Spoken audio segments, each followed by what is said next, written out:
தமிழுக்கு நிகர் தமிழே, தமிழனுக்கு நிகர் எவரே. 2 அடியில் நம்மால் எதுவும் செய்ய இயலாது என்று எண்ணும் மனிதனிடத்தில் 2 அடி குரலில் எதையும் நம்மால் செய்ய முடியும் என நம்பிக்கையை ஊக்குவித்தது திருக்குறள். வணக்கம் குழந்தைகளே. வணக்கம் பகலவன் ஐயா. இன்னைக்கான குறளை நம்ம பார்ப்போமா? ஓ, பார்க்கலாமே. சரி, பாடத்துக்குள்ள போலாம்.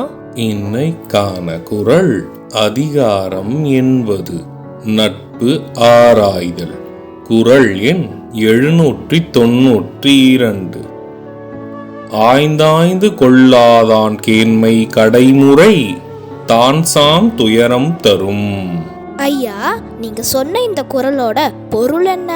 இதுக்கான பொருள், ஆராய்ந்து தேர்ந்து தெளியாமல் ஏற்றுக்கொண்டவனுடைய நட்பு முடிவில் அவன் சாகும் வரையிலும் துன்பத்தையே தரும்.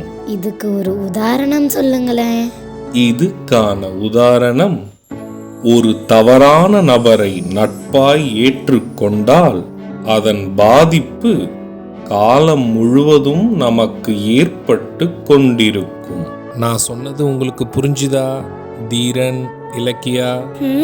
நல்லா புரிஞ்சுது ஐயா. இனி இந்த குறள் எங்களுக்கு மறக்கவே மறக்காது. சரி பசங்களா, நாளைக்கும் இதே மாதிரி சுவாரஸ்யமான குறளை பார்ப்போம். நீங்க வீட்டுக்கு போன உடனே என்ன பண்ணணும்? இன்னைக்கு நாங்க படிச்ச குறளை அப்பா அம்மா கிட்ட சொல்லி காட்டுவோம்.